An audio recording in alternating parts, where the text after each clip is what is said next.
आप सबका आपके अपने चैनल गोविंद लेक्चर्स में एक बार फिर से स्वागत है। तो कैसे हो आप सब? उम्मीद करता हूं आप सब अच्छे होंगे और आप सबकी पढ़ाई भी अच्छी चल रही होगी। तो कक्षा 10 भूगोल विषय के महत्वपूर्ण प्रश्नोत्तर की सीरीज में अध्याय 6 विनिर्माण उद्योग के हमने महत्वपूर्ण एमसीक्यू यानी अबे सदे वाले प्रश्नों को बहुत अच्छे से डिस्कस कर रखा है। और उसी कड़ी में आज हम अध्याय 6 विनिर्माण उद्योग के जितने भी और अति लघुरात्मक और लघुरात्मक महत्वपूर्ण प्रश्न बन रहे हैं उनको डिस्कस करेंगे, जो आपके परीक्षा की दृष्टि से काफी इंपॉर्टेंट है। बाकी चैप्टर 1 से लेकर 5 तक सभी के महत्वपूर्ण प्रश्न हमने बहुत अच्छे से सॉल्व करा रखे हैं। वो सब क्लासेस आप चैनल की प्लेलिस्ट पर जाकर आराम से देख सकते हैं। तो चलिए क्लास शुरू करते हैं। हम बात कर रहे हैं अति लघुरात्मक प्रश्न की, यानी ऐसे प्रश्न जिनके जवाब आपको एक शब्द या एक लाइन के अंदर देने होते हैं। पहला प्रश्न है, किसी देश के आर्थिक विकास की रीढ़ किसे कहा जाता है? किसी देश के आर्थिक विकास की जो रीढ़ की हड्डी है वो किसे कहा जाता है? तो इसका जवाब होगा विनिर्माण उद्योग। किस देश के अंदर जितने उद्योग धंधे स्थापित होंगे उसी देश की अर्थव्यवस्था उतनी ही क्या होगी? मजबूत होगी। इस वजह से विनिर्माण उद्योग को किसी देश की आर्थिक विकास की रीढ़ कहा जाता है। प्रश्न संख्या 2, खनिज आधारित किन्हीं दो उद्योगों के नाम बताइए। तो खनिज आधारित दो उद्योग है। पहला उद्योग है लौह और इस्पात उद्योग और दूसरा है आपका सीमेंट उद्योग। आगे बढ़ते हैं। कृषि आधारित दो उद्योगों के नाम बताइए। आप सब जानते हैं, बहुत सरल है, चीनी उद्योग और सूती वस्त्र उद्योग, ये दोनों कृषि आधारित उद्योग हैं। प्रश्न संख्या 4, भारत में वस्त्र निर्माण उद्योग के प्रमुख केंद्रों के नाम बताएं। Very very important. भारत में वस्त्र निर्माण उद्योग के जो प्रमुख केंद्र हैं उनके नाम बताने हैं। तो प्रमुख है मुंबई, अहमदाबाद, कोयम्बटूर, नागपुर, कोलकाता और कानपुर। भारत में वस्त्र निर्माण के क्या है? वस्त्र निर्माण उद्योग के प्रमुख केंद्र है। कौन कौन से? आपका मुंबई हो गया, अहमदाबाद, कोयम्बटूर, नागपुर, कोलकाता और कानपुर। आगे बढ़ते हैं। प्रश्न संख्या 5, एल्यूमिनियम के दो उपयोग बताएं। उद्योग धंधों की दृष्टि से एल्यूमिनियम भी बहुत उपयोगी है। तो एल्यूमिनियम के दो उपयोग, पहला उपयोग हल्का होने की वजह से हवाई जहाज बनाने में, साथ ही साथ बर्तन और तार बनाने में एल्यूमिनियम का उपयोग किया जाता है। ठीक है। प्रश्न संख्या 6, भारत में मोटर गाड़ी उद्योग के 4 प्रमुख केंद्र। किसके? मोटर गाड़ी उद्योग के।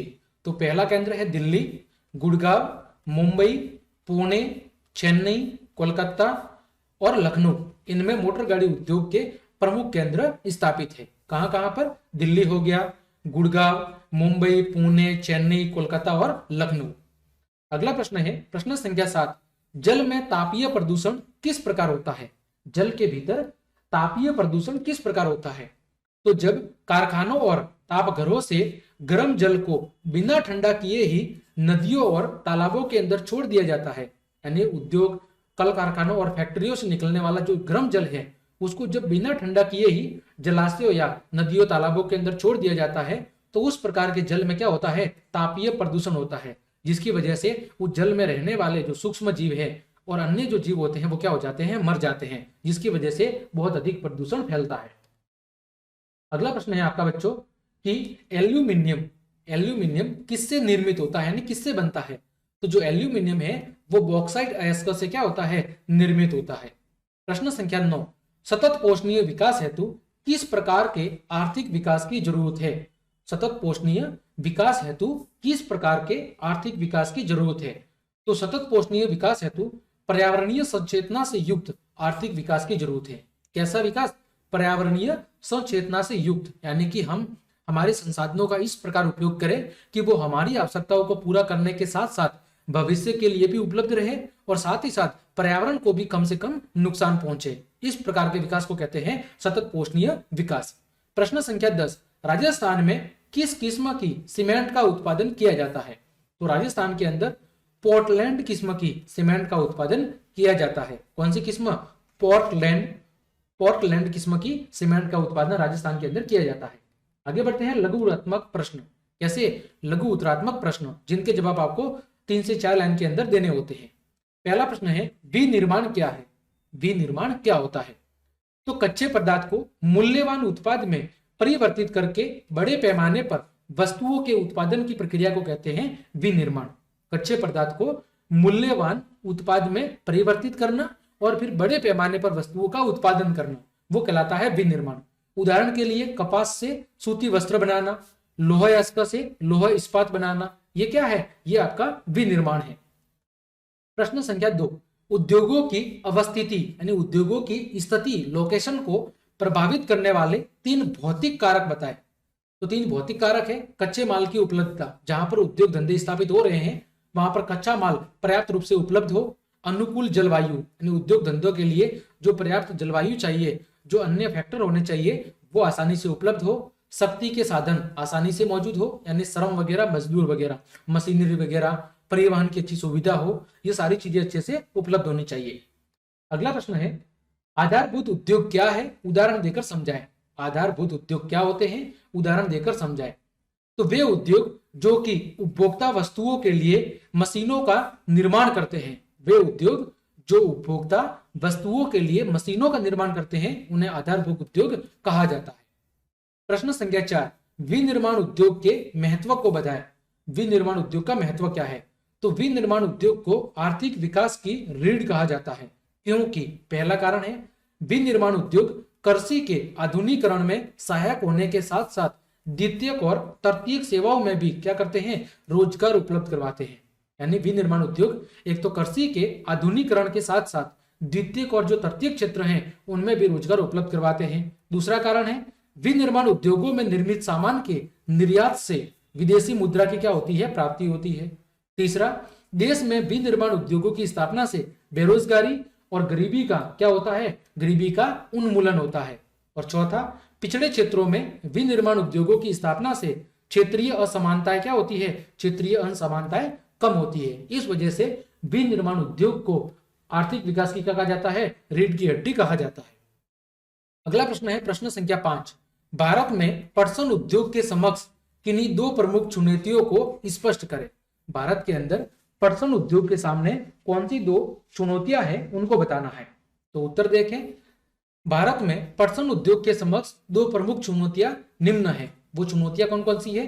पहली चुनौती है अंतरराष्ट्रीय बाजार में कम कीमत वाले कृत्रिम वस्त्रों से पटसन उद्योग को कड़ी चुनौतियां मिल रही है। यानी अंतरराष्ट्रीय बाजार है, जो इंटरनेशनल मार्केट है, वहां पर आजकल जो कृत्रिम वस्त्र हैं उन कृत्रिम वस्त्रों की जो रेट है, ठीक है, जो उनकी कीमत है वो पटसन के वस्त्रों से बहुत ही कम है। इस वजह से पटसन उद्योग को इन कृत्रिम वस्त्रों से बहुत ज्यादा प्रतिस्पर्धा मिल रही है।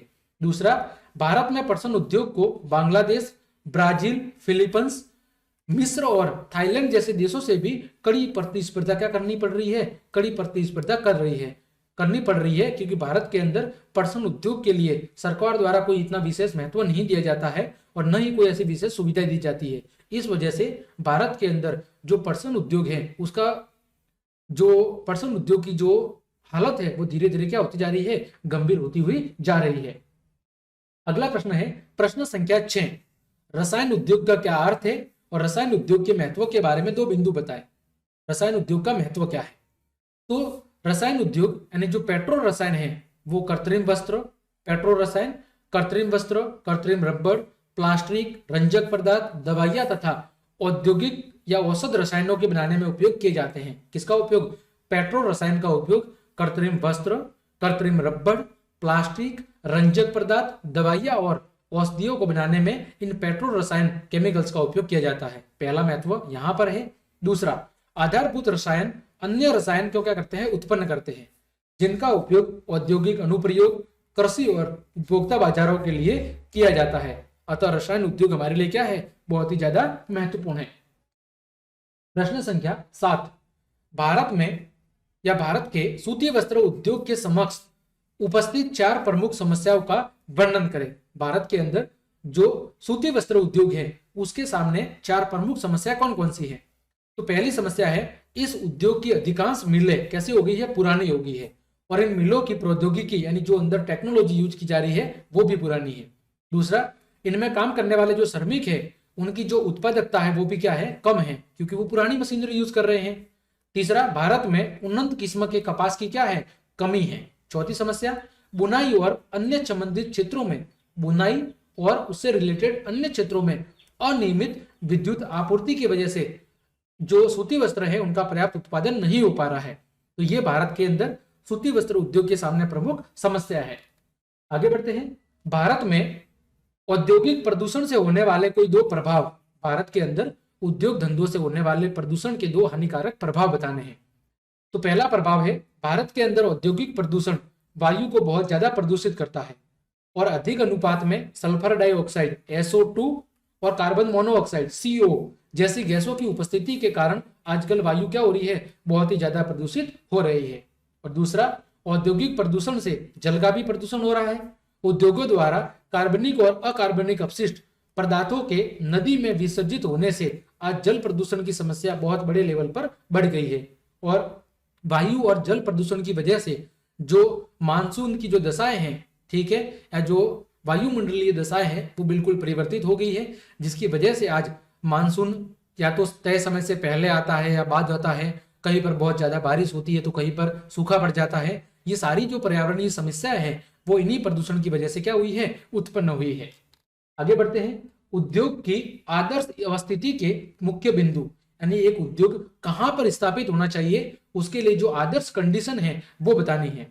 तो उद्योग की आदर्श अवस्थिति के मुख्य बिंदु, पहला बिंदु है उद्योग धंधे उस स्थान पर स्थापित होने चाहिए जहां पर कच्चा माल प्राप्त करने की लागत कम से कम होनी चाहिए, ठीक है, जहां पर कच्चा माल बहुत ही आसानी से कम कीमत पर उपलब्ध हो, वहां पर उद्योग स्थापित करना चाहिए। दूसरा, उत्पादन के वितरण की लागत, यानी जो चीजें आप बना रहे हैं उसके लिए पर्याप्त मार्केट भी होना चाहिए और कम से कम कीमत तक उस मार्केट तक पहुंच भी होनी चाहिए। तीसरा, उस स्थान पर उद्योग की स्थापना का निर्णय, यानी जहां पर आप उद्योग धंधे स्थापित कर रहे हैं वहां सरकार द्वारा उचित परमिशन भी मिलनी चाहिए, वहां के आसपास रहने वाले लोगों को भी उसका फायदा मिलना चाहिए। वो सारी सुविधाएं अगर उपलब्ध हैं तो वहां पर आपको उचित रोजगार लगाना चाहिए। उस स्थान पर उत्पादन की लागत कम से कम होनी चाहिए, जहां पर आप उद्योग धंधे लगा रहे हो वहां पर कम से कम कीमत पर श्रमिक, कच्चा माल और साथ ही साथ जो आप उत्पादन कर रहे हो वो भी कम से कम कीमत पर बेचने के लिए मार्केट उपलब्ध हो। अगर ये सारी चीजें उपलब्ध है तो उसे हम कह सकते हैं उद्योग की स्थापना के लिए आदर्श स्थान, ठीक है। आगे बढ़ते हैं। प्रश्न संख्या 10, भारत में चीनी उद्योग की प्रमुख चुनौतियां, कौन से उद्योग की, चीनी उद्योग की। तो पहली समस्या है इस उद्योग का अल्पकालीन होना, यानी कम समय के लिए होना। दूसरा, अभी भी पुरानी और असक्षम तकनीक का इस्तेमाल होना। तीसरा, परिवहन असक्षमता से गन्ने का समय पर कारखानों में नहीं पहुंचना और खोई का अधिकतम इस्तेमाल न कर पाना। ये कुछ प्रमुख समस्या है चीनी उद्योग के सामने। तो इस प्रकार हमने आपके अध्याय 6 विनिर्माण उद्योग के जितने भी महत्वपूर्ण प्रश्न बन रहे थे उन सभी को बहुत अच्छे से डिस्कस कर लिया है। उम्मीद करता हूं ये सारे प्रश्न आपकी परीक्षा के लिए उपयोगी साबित होंगे। तो क्लास देखने के लिए आप सभी को धन्यवाद। यदि आपको मेरी क्लास और मेहनत पसंद आई है तो फिर लाइक, कमेंट, शेयर और सब्सक्राइब जरूर करें। आज के लिए इतना ही। जय हिंद, जय भारत।